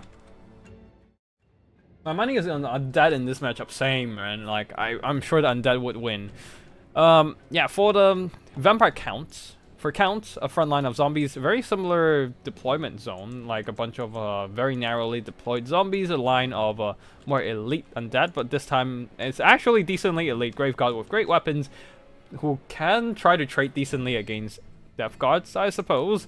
A bunch of Crypt Horrors on both sides, actually one in the center as well, so a bunch of Crypt Horrors, Var guys in the skies, and Felbats as well to disrupt the enemy missiles, leading the army Harry Kimmler with a double Banshee build, which can be decent in trying to duke it out with Count Noctilus and Gun Crabs even, just given their small unit profile and decent armor-piercing weapon damage. Now for the Undead, a line of zombies, second line of bomber mobs mixed in with pole arms, third line of Shade Wraith Gunners protected by animated hulks, and last, Lamprey's Revenge standing right on top the zombie pirate gunnery mob. I think these are pistol mobs, providing additional fire support to maybe shoot out some Felbats, perhaps. But yeah, animated hulks providing those mass. And yeah, that is it for the army builds. Actually double Necrofax Colossus. Count Noctilus on one, and the other with the Gallows Giant Flamethrower. Looks like Count Noctilus already firing at the Felbats, but the tree line makes the artillery quite awkward on this map, being out of outskirts. So the Vampire counts are moving up, trying to just get into a better clearing for a better line of sight for their artillery, and also a bit more control over the capture point, while the Vampire counts are just moving up units around the flanks, ready to just jump onto the enemy's zombie gunnery mobs. Yeah, the Shade Wraith Gunners are firing into the zombies, and the zombies, because of their relatively narrow but very long formation, that makes them kind of vulnerable to those penetrating missiles. But overall, the zombies don't care, and the Shade Wraith Gunners are just turning around. Gun Crabs, the Lamprey's Revenge, are moving in, trying to protect the Shade Wraith Gunners. Pistol mobs are firing in as well, doing some minor missile damage, and Felbats are dropping down on all fronts just to silence all those long-range missiles, preventing them from damaging more of these zombie and Grave God front line. Now the Gallows Giant and Noctilus are at the back line there, trying to dispatch the Felbats and secure the gunnery mobs there. But more and more investments are being dumped into the Vampire Coast backline here from the Vampire Counts. Felbats, one of them has disappeared, I think it has crumbled, or at least a lot of them are crumbling. Var guys are moving into a flanking position. Here comes Var guys. Wait, no. What is that called again? Hold on, I forgot the name of the ability. The Wraith Storm Bombardment, yeah. But unfortunately for Count Noctilus, some of them are blocked by the trees. Gun Crabs are moving on to the right flank here, trying to secure the right flank, but I feel like they're not really needed on the right flank. They're more needed to deal with the zombies in the front there, as the gunnery mobs are slowly falling victim to skeleton warriors being summoned on the field. And oh, looks like a counter summon. The zombie pirate deckhand mob is being dropped in to pin down the skeleton summon, though Grave Guards are moving in, and that will be a much trickier unit for the Vampire Coast to block, since they are more elite and tougher, much tougher in melee combat. Another pistol mob, this time a summoned one, being dropped onto the field, and they're gonna turn around and shoot perhaps, or just trying to screen Krell, who has been dropped onto the battlefield to try and assassinate Count Noctilus here. Varguy's dropping in, trying to dispatch these pistol mobs, and so that they can clear out the zombie chaff and let Krell get a cleaner hit onto Count Noctilus there. In the front line, zombies grinding against zombies, so not a lot of good action going, but the backline action with the Vampire Grave Gods squeezing through the gaps have managed to reach the backline here. Shade Wraith Gun is falling under threat of enemy melee, and Krell, not a whole lot of work done because he's still mostly distracted by zombie pistols. Gallows Giant dispatching those Crypt Horrors, which is a very nice job for the Gallows Giant since he does fire damage, and which is a weakness of the Cryptoris due to their regeneration. But overall, all the zombie gun lines have been shut down. The bomber mobs didn't really do a whole lot to deal with the enemy zombie frontline and grave gods, which is a big loss for the Vampire Coast, as they are the best bet for the Vampire Coast to deal with the enemy frontline, clear out the chaff and all that. Gallows Giant can do some good damage with the firepower, but if he gets direct into melee, he can't really shoot. That's the problem here. Chainwave Gunners are still firing.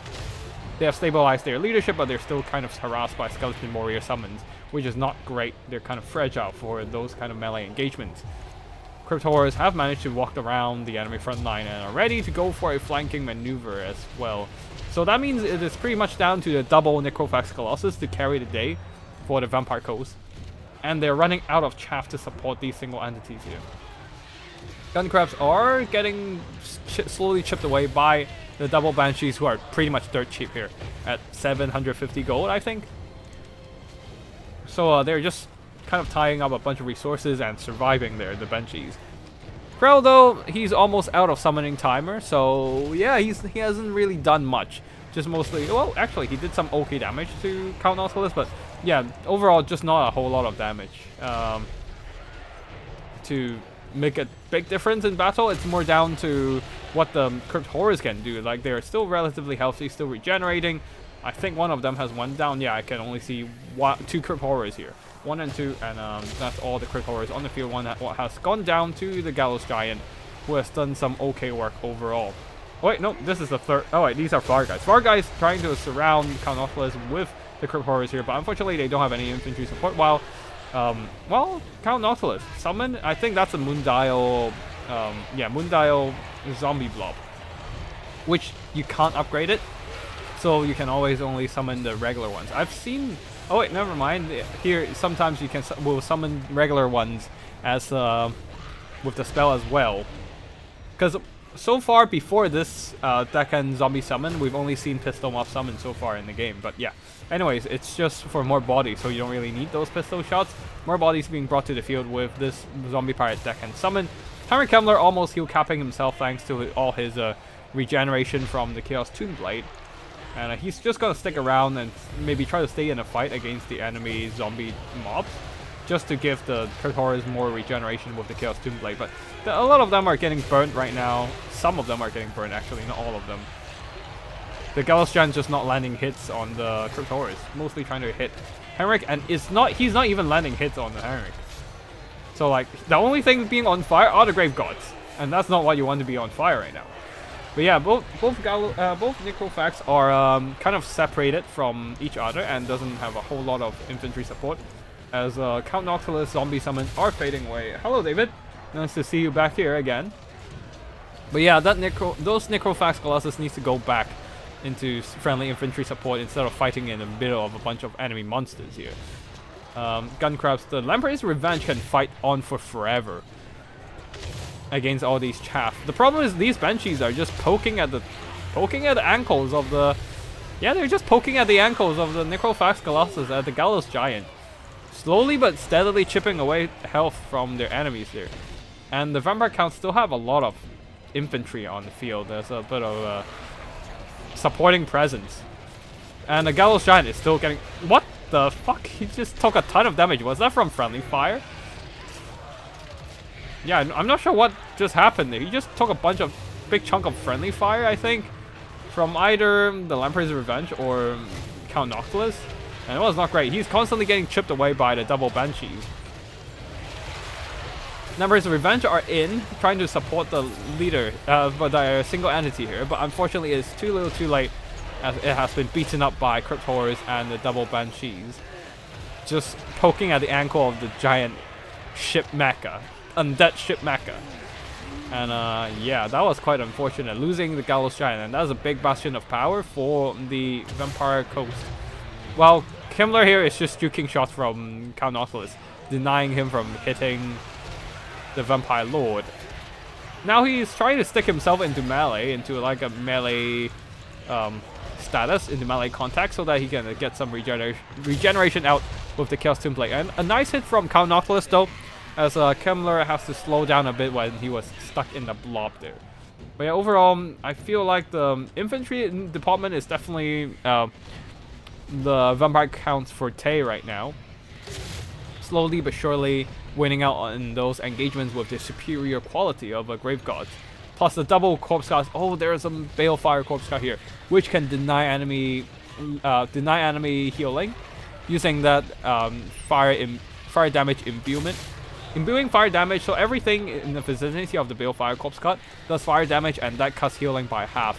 And also exploits the fire weakness of the Lamprey's Revenge. Really nice synergy here. Really nice counter against the Vampire Coast, I would say. Yeah, really neat army build. I like that. And without much infantry support on the Vampire Coast side, the Lamprey's Revenge is surrounded and overwhelmed by enemy units, especially all these heal-capped Crypt Horrors. That is a bit of a tough nut to crack for the Lamprey's Revenge alone. Especially when the double Banshees are just poking at their ankles as well. Yeah, the Lamprey's Revenge are just slowly but surely overwhelmed. In this case, Animated Hulks, I haven't been really paying attention to them. Come back to help, out Nautilus against all these Grave Gods. But yeah, Kemmler is just staying out of the range of the cannon shots. Dodging shots, this one barely scratched him, so not a whole lot of damage, and he's healing. He can heal, not exactly healing right now, but he can heal if he wants to heal. With Amplification, if he just sticks himself into melee here or there. And Count Nautilus is really desperately trying to land a hit onto Heinrich Himmler, but with only so few units on the field right now, VM Flower has a lot of extra time and effort to micro Heinrich Himmler and keep him away from being shot by Count Nautilus. Like, he only has to micro this blob and Heinrich, right? And the Grave Gods only needs to be, like, this whole blob just needs to be controlled with one click. Just click on, select everything, click on to Count Nautilus, and then you can just spend your micro on Heinrich Himmler. Though even then, Himmler still took a hit. And actually got blasted to death by a point-blank shot from Count Nautilus. That was a mistake. I would probably just park him behind a tree and just call it a day there. There's no need to bring up Himmler to take the shot. But either way, there's enough balance of power for the Vampire Counts to take a victory here, as their units are very much healthy and constantly regenerating, while the Vampire Coast doesn't have any passive regeneration on their end. And that shall be victory for the Vampire Counts there, outlasting the Vampire Coast in a fight of the undead. And the Banshees did a lot of damage, poking at the ankles of the double Necrophax Colossus, and I really like the pick of the Balefire Corpse Guard, exploiting the weakness to fire on these Lamprey's Revenge, and also on top of that, denying the healing for the Vampire Coast using that fire damage. Really nice combo, a really nice synergy here with the Balefire and the rest of the army. And nice. Oh, and also the Balefire Corpse Guard also provide a little bit of mitigation against flaming damage, essentially nullifying the weakness to fire of the Crypt Horrors here. Really nice army pick. I like this army pick against the Vampire Coast, and very valiant fight from La Luna La Pruna as well. Count Nautilus trying too hard to carry the game there, but unfortunately the missiles just not doing anything. I might want to jump back in just to see what happened with the missile line and what were those Animated Hulks were up to. Just a quick rewatch of the replay, and then we're just gonna move on to the next replay, which is also the last replay of the day.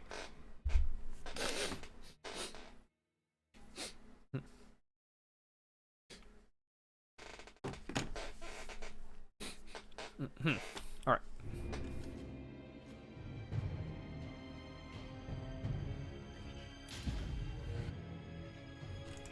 All right, let's fast forward a bit there.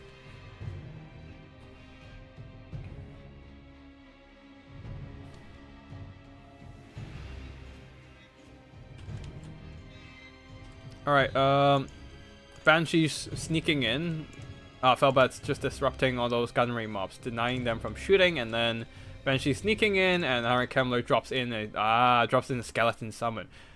It's quite interesting he overcast the summon to get the more elite skeleton warriors instead of just zombies, who probably wouldn't be able to kill off the bomber mob that fast. And Felbat just continues to harass these zombie pirate bomber mobs.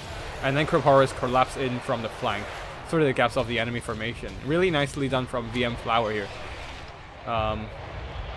Yeah, and the animated Hulk is just kind of duking it out on the flanks, I think. Yeah, just trying to trap down the enemy characters and trying to push back the crypt horrors, maybe.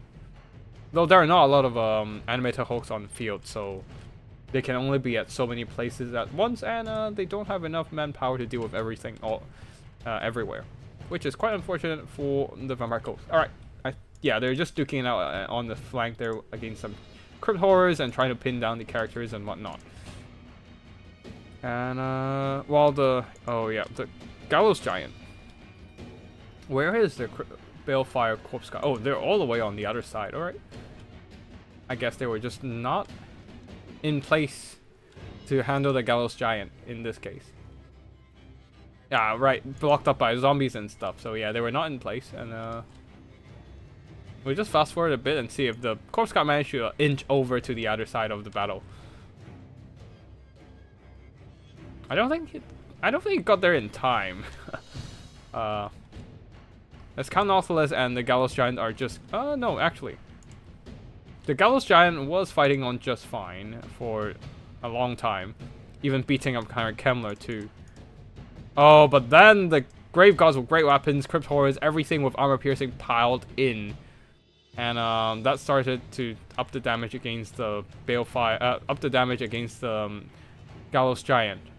And he was not on fire yet, so he got the full healing from the Invocation of the Heck. But then the Corpse Cart walks in, and things starts to get protected from fire damage.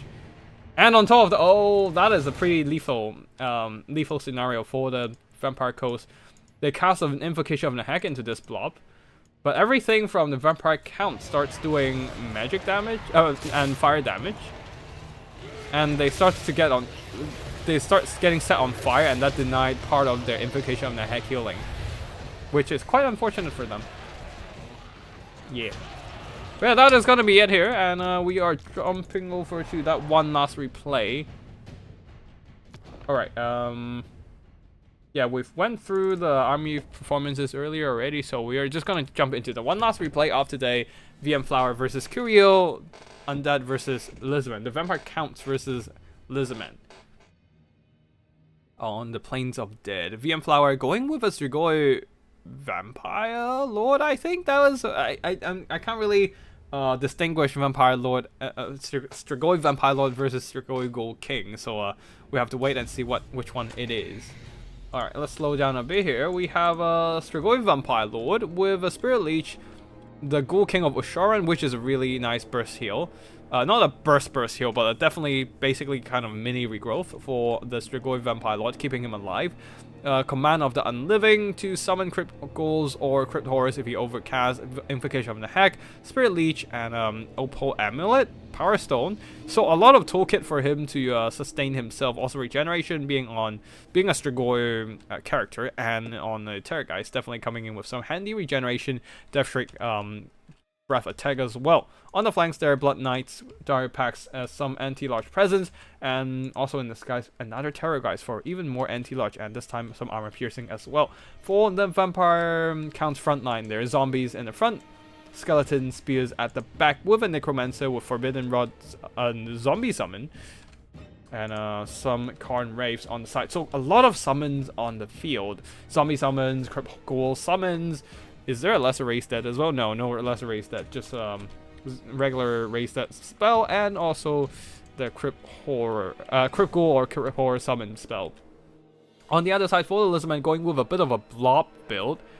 Star Chamber Guardians supporting the Kaido Wonder, who can provide some blob assistance in the form of Primal Roar, adding that physical resistance and melee attack, though it does rampage friendly troops. Miasma of Despair to lower enemy leadership and vigor and speed, and the Golden Tributes, which is a really nice vigor refresh item per second, just to keep your units fresh and fighting in tip-top shape. I do like this ability when bringing the Kai for a blob build. A bunch of Legion of Chakra, Red Crested Skink, Sora Spears, Skink Cohort, more Sora Spears on the right flank. Just 3 Sora Spears in total. Bastillodon Arc of Soul Type, Bastillodon Rev Crystal, and a Skink Priest of Beast with a single Salamenta Hunting Pack, ready to blast some undead with their fiery spits. And yeah, battle begins. Oh, there's also, yeah, Court of Sotek. I think, no, we've went through the Arc of Sotek, but we didn't go through the Court of Sotek. Either ways, we see the Salamander Hunter Pack already opening fire at the Terra guys, who does have fire weakness due to the regeneration. Perhaps the better target would be the Necromancer here. He is static, and it's much harder for the Necromancer to dodge the shots from the Salamander Hunting Pack, and they're exactly doing that, switching target over to the Necromancer or the Corpse Guard, which is lightly armored, decently sized for the hitbox, and also a large target as well, maximizing the damage coming in from the Salamander Hunting Pack, trying to deny the Necromancer from using more of his magic regeneration and maybe cut out those zombie summons as well. Zombie Chaff is slowly inching into those Lizardmen front line, but they're just gonna be held back by the zombies. Oh no, the Skink Priest is getting hit by the breath attack. Legion of Chakra is not gonna do a whole lot against the breath attack, I don't think. And the double Death Shriek Terror guys are trying to snipe out. Double Terror guys trying to snipe out the poor Skink Priest here. There's not a lot to protect him from the dedicated snipe, other than the Pastillon trying desperately to body block for the Skink Priest, but he's kind of stuck between a rock and a hard place. Between the two Terror guys and the Pastillon, can't really go anywhere. And the Banshees are sneaking in, trying to get to the backline and poke down the enemy defenses. Poke down the enemy single entities here. Nakai is a little bit distracted, just fighting. I don't know what he's fighting here, but he needs to get over here fast and bail out his Skink Priest, because the Skink Bro is he's gonna go down soon. He doesn't have long, and Nakai is just standing there, not doing anything. Oh, getting stuck in his own troops. Oh no, that is a big mistake. Red Crested Skink also just standing around, not doing a whole lot. Skink Priest is terrified away. And finally, Nakai has moved out of his blob there, trying to get into that melee position. The Salamander Hunting Packs just having trouble to find anything to shoot at because of line of sight issues, I believe. And enemies just kind of squeezing onto them. They're trying to reposition and shoot at the Necromancer, but the Terror guys is in the middle of their ranks. And now they're under melee threat as well. Did the Skink Bro come back? No, the Blood Knights are coming in from the rear. As the Skink infantry are kind of lured into the middle. They're trying to protect them. Trying to protect the middle missile assets there. But unfortunately, the Skink Priest has been routed once again. This time the Dire Pack will make sure they escort the Skink Priest off the map, or even kill him straight up on the map. While the Blood Knights are just running down whatever units they're finding, and Skink units, Salamander Hunting Packs, all terrified by the presence of the Terror guys. And the Salamander Hunting Pack going down extremely fast due to the Blood Knights chasing them down. That is quite unfortunate for the Lizardmen. Their box attempt, it has mostly been dismantled, leaving only the Arc of Sotek, the Wrath Crystal, and the Kai Wanderer in the fight. The infantry are still holding strong, but can they outlast the enemy without magic support? That is a big question here. The Skink Priest could have done a lot of damage with the Flock of Doom, but he has done almost none in this game. Definitely a big mistake, unfortunately, and plus he was knocked around. Yeah, he has been constantly being knocked around all over the place throughout the game. So the Skink Priest simply do not have the time to stand there and cast a spell without getting cancelled out of it by the ragdolling from the Terror guys. And yeah, I think we can probably fast forward this. It is gonna be just a lot of grinding here. Sora Spears and Temple Gods and Court of Red Crested Skinks will be able to trade well into zombies and stuff, but the main problem are the single entities here. Can Lizardmen work down the single entities here? The Bastillon with Wrath Crystal cannot heal itself, so every damage onto the Bastillon with Wrath Crystal is permanent, while everything done to the rest of the army of the Lizardmen can be healed by the Wrath Crystal. But yeah, right now, very nice targeting priority from the VM Flower, trying to take out the Wrath Crystal with the Strigoi Vampire Lord dedicating his time to snipe out the Wrath Crystal, just ignoring Nakai for now. He knows that if the Bastillon Wrath Crystal goes down, Nakai will lose his source of healing, and that will be a big advantage for those undead. Now Blood Knights slamming straight into the Court of Sotek. Oh, a quarter of HP straight up gone from these Court of Sotek from the charge impact. That was quite unfortunate. Refused to die, keeping them alive in the fight. Though Nakai taking a ton of damage from the Banshee. Yeah, that was a lot of damage coming in for Nakai, who does not seem to be the tankiest, mostly relying on his armor for protection, but now that is kind of ignored by the 100% armor-piercing weapon strength from the Banshee, and also the Death Streak coming in with some anti-launch armor-piercing as well, and breath attack from the Terrorgeist of the Strigoi Vampire Lord, and Nakai has been burst down from almost over half HP to down to almost nothing in a few seconds. Another unfortunate occurrence for the Lizardmen. Their elite infantry is still holding on in the fight, but how long can they hold on? Can they drag the battle on until army losses, either until the capture point hits, or maybe they can even drag down the enemy units long enough until army losses hits, maybe? But oh no, the Rev Crystal has been sniped out as well, being isolated in the middle of a bunch of Conraves, double Terrorgeist, and the Banshee. And there goes another powerhouse unit, another important supporting unit for the Lizardmen. Nakai is dead, so that's why you see a dent in all of these Lizardmen's leadership. Only the Bastiladon Arc of Sotek remains, and it can probably try to drain down everything around it with the Arc of Sotek Vortex effect. But that's not going to work against single entities here. And that's the biggest problem for the Lizardmen. They need to drag on the battle for another 5 minutes with just these infantry left, while they themselves are very much open to breath attacks, to psycho charging. Are there any more breath attacks on both sides? On both of the Terrorgeists? No, actually. But there's a lot of psycho charging potential coming in from the Blood Knights. And of course, the armor piercing of the current race will do okay against the Lizardmen, and except they're gonna take a lot of damage from the Star Chamber Guardians, I suppose. But yeah, even then, the Necromancer is still online with 3 more zombie summons, so there's a lot more anchor on the field.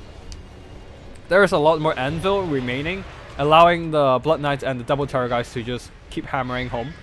And all they need to do is just keep psycho charging into this blob of Lizardmen troops, doing damage bit by bit, without any healing to sustain in the numbers and HP levels of the Star Chamber Guardians and Legion of Chaqua, especially the Star Chamber Guardians, losing their leadership, meaning that they can no longer use their Eternal Duty ability. They are actually breakable now, and are prone to fear and terror.